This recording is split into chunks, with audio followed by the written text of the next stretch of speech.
मेहमानों से closing calls ले लेते हैं। और ध्वनि, सबसे पहले आप बताएं, बाजार में अच्छी खासी रिकवरी, लेकिन स्टॉक स्पेसिफिक आइडियाज आज कौन से होंगे?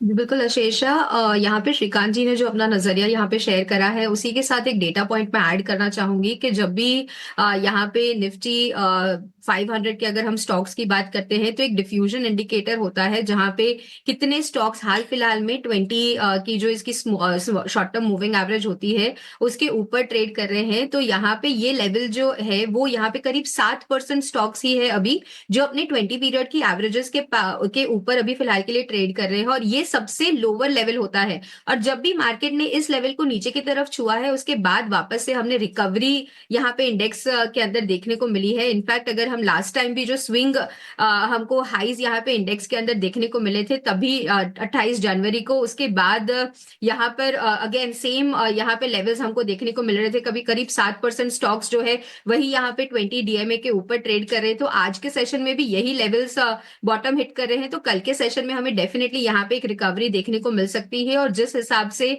आज सेक्टरल परफॉर्मेंस हो रही है उस हिसाब से रियलिटी सेक्टर जो है वो कल के सेशन में यहाँ पे फोकस में आ सकता है। और उसके अंदर से जो काउंटर मुझे पसंद आ रहा है वो है गोदरेज प्रॉपर्टीज का काउंटर। गोदरेज प्रॉपर्टीज के काउंटर को अगर आप देखें डेली स्ट्रक्चर पे, नीचे की तरफ में कल के सेशन में इसने ओपन लो की फॉर्मेशन बनाई और वहां से हमें वापस से आज एक बाइंग एक्शन इसके अंदर देखने को मिल रहा है। ये एक्शन ऊपर की तरफ में 2095 के लेवल्स तक कंटिन्यू होता हुआ देखने को मिल सकता है। स्टॉप लॉस के तौर पे 1935 का लेवल खास करके ध्यान में रखें। शॉर्ट टर्म बेसिस पे कल के सेशन में डेफिनेटली एक रिकवरी ओवरऑल इंडेक्स, रियलिटी और इस काउंटर के अंदर एक्सपेक्ट कर सकते हैं।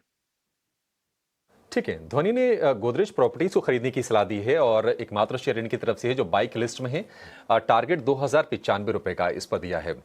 अच्छा, ये जो रियल एस्टेट जो ध्वनि को पसंद आ रहा है ना, अब संयोग कहेंगे या फिर क्या कहेंगे इसको, लेकिन जाने माने निवेशक, जाने माने ब्रोकिंग फर्म के दिग्गज क्रिस वुड का भी नजरिया यही है कि जो रियल एस्टेट जो शेयर्स हैं वो उनको पसंद आ रहे हैं। और उन्होंने ये भी कहा है कि भारत दुनिया का सबसे बेहतर स्ट्रक्चरल मार्केट है। इस साल चीन और भारत ये दोनों के दोनों बाजार आउट परफॉर्म करेंगे। और रियल एस्टेट के अलावा उनको जो सेक्टर पसंद आ रहा है वो है ट्रैवल और टूरिज्म से जुड़े शेयर। जोमैटो में उन्होंने कहा है कि लंबी अवधि के लिए बने रहें। हालांकि उन्होंने ये कहा है कि सोने में थोड़ी बहुत मुनाफा वसूली कर सकते हैं। और हमने गोल्ड के प्राइसेस को ऊपरी स्तरों से थोड़ा सा करेक्ट होते हुए देखा है जैसे जैसे डॉलर मजबूत हुआ है। कल के सत्र में करीब $50 के आसपास की, प्रीवियस सेशन में माफ कीजिएगा, $50 की हमने सोने में ऊपरी स्तरों से मुनाफा वसूली देखी है। तो ये जो कमेंट्स आए हैं ये थोड़ा सा आपको कह सकते हैं कि आपके कॉन्फिडेंस को बूस्ट करने का काम जरूर करेंगे। हालांकि काफी ज्यादा ओवरसोल्ड हैं, वैल्यूएशंस भी चीप हैं, करीब ऊपरी स्तर से 16% नीचे आ गए हैं। तो कॉन्फिडेंस डिगा हुआ जरूर है, लेकिन ये जो बड़े निवेशक हैं ये थोड़ी दूर की सोचते हैं और कुछ बेहतर चीजें बाजार में देखते हैं। और ये कमेंट्स बहुत क्रूशियल हैं। रियल एस्टेट का चूंकि जिक्र किया ध्वनि ने, तो मुझे इनके कमेंट्स भी याद आ गए क्रिस वुड के। लेकिन श्रीकांत जी के पास चलेंगे। श्रीकांत जी, आप बताइए कि आपके स्टॉक्स कौन से हैं, आप कहां पर बुलिश हैं? तो देखिए, अगर रियल एस्टेट की अगर बात करें तो बिल्कुल कई सारे स्टॉक काफी अच्छी तरीके से करेक्टेड है और काफी अच्छे वैल्यूएशंस पे भी आ गए हैं, काफी अच्छे सपोर्ट्स पे आ गए हैं टेक्निकल्स के बेसिस पे। तो बिल्कुल हमें ये सेक्टर पे तो फोकस करना ही पड़ेगा। साथ ही साथ मुझे लगता है कि ट्रैवल एंड टूरिज्म से रिलेटेड कुछ स्टॉक्स है, वहां पे भी हमें लगता है कि काफी अच्छा एक मोमेंटम बन सकता है अगर मार्केट में अगर ये रिकवरी जारी रही तो। और मुझे लगता है कि शायद अगर पुल बैक अगर बनता है तो ये इस बार का पुल बैक काफी मीनिंगफुल पुल बैक हो सकता है। अच्छी खासी एक हम रिट्रेसमेंट देख सकते हैं प्रीवियस फॉल को, क्योंकि जो प्रीवियस फॉल था वो 23,800 से गिरते हुए लगातार 21,800 के करीब आ चुका है ऑलमोस्ट, एंड 2000 पॉइंट का फॉल हुआ है। तो 2000 पॉइंट के फॉल में 700-800 पॉइंट की तेजी बन सकती है। अगर ऐसा हुआ तो हमें लगता है कि इंडियन होटल्स ये एक स्टॉक ऐसा है जिसे हम करंट लेवल से खरीद के चल सकते हैं। 730 के करीब ये ट्रेड कर रहा है, 730-32 के करीब अभी आ चुका है। 710 का स्टॉप लॉस रखे, हमें लगता है कि कम से कम 750 और बेस्ट केस में 765 के लेवल्स इंडियन होटल्स दिखा सकता है। काफी अच्छे क्वार्टरली नंबर्स भी दिए थे, तो इन लेवल से इसे खरीदा जा सकता है। साथ ही साथ मुझे लगता है कि एनबीएफसीज में भी ट्रेंड जारी रहेगा, वहां पे भी तेजी बनेगी और वहां पे पिरामल एंटरप्राइजेस को लॉन्ग किया जा सकता है, जो करंट लेवल्स है इसके कुछ तकरीबन 880 के करीब के हैं, 880 890 के करीब इनफैक्ट आ चुका है। करंट लेवल से इसे खरीदते हैं तो स्टॉप लॉस हमें रखना पड़ेगा 867 का। इवेंचुअली हमें लगता है कि स्टॉक 915 920 के लेवल्स भी दिखा सकता है। तो पिरामिड एंटरप्राइजेस के साथ साथ इंडियन होटल्स, ये दो स्टॉक करंट लेवल से खरीद के चल सकते हैं। प्राइजेज और इंडियन होटल्स, ये दो के दो बाई वाले शेयर, तो तीन हो गए खरीदारी वाले शेयर। और आपको बता दें कि इंडियन होटल्स फंडामेंटली भी आज हमने चेक किया था और इस पर गौरांग शाह का व्यू था कि आपको इसमें 1 साल के लिए निवेश कर सकते हैं। बढ़िया ये कंपनी है, इसमें कोई दो राय नहीं है। एक और एक्सपोर्ट को जोड़ लेते हैं, नीलेश जैन हमारे साथ जुड़ गए हैं। नीलेश जी, बहुत शुक्रिया आपका समय देने के लिए। आपके स्टॉक्स जान लेते हैं, उसके बाद हम अपने स्टॉक्स आपसे पूछेंगे। बताइए आप क्या खरीदेंगे? Good afternoon to Abhishek ji. देखिए, खरीदारी पर फोकस है। जिस हिसाब से आज के सेशन में काफी स्ट्रॉन्ग रिबाउंड हमें निचले स्तरों से देखने को मिल रहा है। ब्रॉडर मार्केट्स में Nifty mid cap, Nifty small cap में एक काफी अच्छा रिवर्सल कैंडल आज फॉर्म होता हुआ नजर आ रहा है। तो क्लियरली यहाँ पे एक फॉलोअप मूव हमें नेक्स्ट 1 से 2 दिनों के लिए देखने को मिल सकता है। तो खरीदारी पर फोकस होगा। सबसे पहले इंडियन होटल, जो ऑलरेडी कवर हो चुका है, मेरे भी रडार पर ये काउंटर है, इसे खरीदने की सलाह होगी। रीजन बीइंग, ये पर्टिकुलर काउंटर ने अपने 200 एक्सपोनेंशियल मूविंग एवरेज को डिफेंड किया है और वहां से ही हमें एक स्ट्रॉन्ग रिवर्सल आज देखने को मिल रहा है। तो यहाँ पे खरीदारी करके चलने की सलाह होगी। इंडियन होटल को 755 के टारगेट के लिए 715 का स्टॉप लॉस रखना होगा।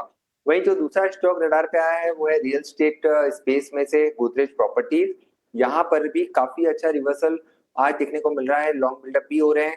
एक फॉलोअप मूव यहाँ पे देखने को मिल सकता है टुवर्ड्स द लेवल्स ऑफ 2025 और 2065। 2025 पहला टारगेट होगा एंड 2040 2065 तक का मूव हमें यहाँ पे देखने को मिल सकता है। स्टॉप लॉस रखना होगा 1970 का। गोदरेज प्रॉपर्टीज को भी लॉन्ग करके चलने की सलाह होगी। नहीं, ये बात आपकी ठीक है कि अगर मार्केट थोड़ा भी सुधरेगा तो सबसे पहले बीटा, हाई बीटा वाले काउंटर से चलेंगे और उसमें से रियल एस्टेट का नाम तो अव्वल नंबर पर आता है। एक और चीज़ मैं रियल एस्टेट के बारे में बताऊं आपको, डाटा के हिसाब से सबसे ज़्यादा पिटने वाले सेक्टर्स में से एक ये शामिल है। एक और चीज़ मैं आपको बताता हूँ इसके अंदर ही, इसमें कईयों की वैल्यूएशन तो अब उस जगह पर आ गई है कि जहाँ पर जिन्होंने पिछले 2.5-3 साल का गेन भी खो दिया अपना, तो यानी कि 3 साल पहले का भाव और आज का भाव वो एक जितना है। बात परसेंटेज की नहीं है, बात समय के अनुसार की भी है कि 3 साल पहले का जो रेट है वो आज आपको मिल रहा है वैसे ही। तो बहुत सारी कंपनीज हैं, आइडेंटिफाई कीजिएगा छांट के। नीलेश भाई ने ऑलरेडी गोदरेज प्रॉपर्टीज़ का नाम आपके सामने रख दिया, ये तो आपको देखना ही देखना। और ये रियल एस्टेट के काउंटर्स आज करीब 1.5% ऊपर है। ध्यान इस चीज़ का रखा जाए, नो एग्रेशन है, नो डिप्रेशन वाला अभी भी मार्केट है। आज पहली बार ऐसा लग रहा है, और मैंने सुबह भी आपको बताया था, मेरे को तो आज अभी तक ये समझ में ही नहीं आ रहा था कि आज सुबह बाजार टूटा क्यों, अभी भी क्यों टूट रहा है, मेरे को अभी तक ये समझ नहीं आया। मैंने तो सुबह कुणाल परार से कई बार जोश में आते पूछ लिया कि मेरे को कुछ नया रीज़न बताओ बाजार गिरने का, है ना। तो श्रीकांत चौहान, मैं भी आपसे पूछता हूँ, बाजार आज क्यों गिरा? आपके पास रीज़न था सर क्या? अपने क्लाइंट, आपको मान लो, चलो मेरे जैसा कोई क्लाइंट आ जाए सरफिरा और आपको फ़ोन करे, श्रीकांत जी सर नमस्ते, थैंक यू, है ना, आप मेरे को बताओ सर आज बाजार क्यों गिर रहा है, तो आप क्या बोलते हो उसको? मेरे को पुराना रीज़न मत देना सर, एफआईज नहीं है, ये नहीं है, वो नहीं है, वैल्यूएशन खराब, ये सब वो है। आज आप क्या बोलते अगर मैं आपको फ़ोन करता, बोलता श्रीकांत चौहान बताओ आज बाजार क्यों गिर रहा है? बिल्कुल। तो देखिए, वैसे अगर हमारे मार्केट के ट्रेंड की अगर बात करें तो जो पिछले 4 या 5 दिनों में हमने जो सेल ऑफ देखा है, उसमें नो डाउट कि एफआईज ने बेचा है तो वो तो ठीक है। लेकिन साथ ही साथ ये जो लिवरेज पोजीशंस जो मार्केट में खड़ी थी, उसमें भी कई जगह पे हमने देखा है कि अनवाइंडिंग हो रही है, काफ़ी सारा पोजीशन लिक्विडेट होते जा रहा है और वो एक भी प्रेशर मार्केट में बना हुआ था। ऑफ कोर्स कॉन्फिडेंस तो नहीं था मार्केट में, तो ऐसे केस में क्या होता है कि हमेशा मार्केट अपने प्रीवियस लो को तोड़ता है। तो आज तोड़ने के बाद एक बात तो क्लियर थी कि 22,000 या तो मे बी शायद 21,900 के बीच में मार्केट स्टॉप तो लेगा। लेकिन जो एक इनिशियल फेज था मार्केट का, वो तो यही लग रहा था कि यस, यहाँ से 100-200 पॉइंट का करेक्शन आ सकता है, क्योंकि कॉन्फिडेंस नहीं था और अभी भी अगर आप देखें तो जो लिवरेज पोजीशंस थी उसमें लिक्विडेशन जारी है। तो मुझे लगता है इसी वजह से अभी भी मार्केट रुका हुआ है, हायर लेवल्स पे सस्टेन नहीं हो रहा है।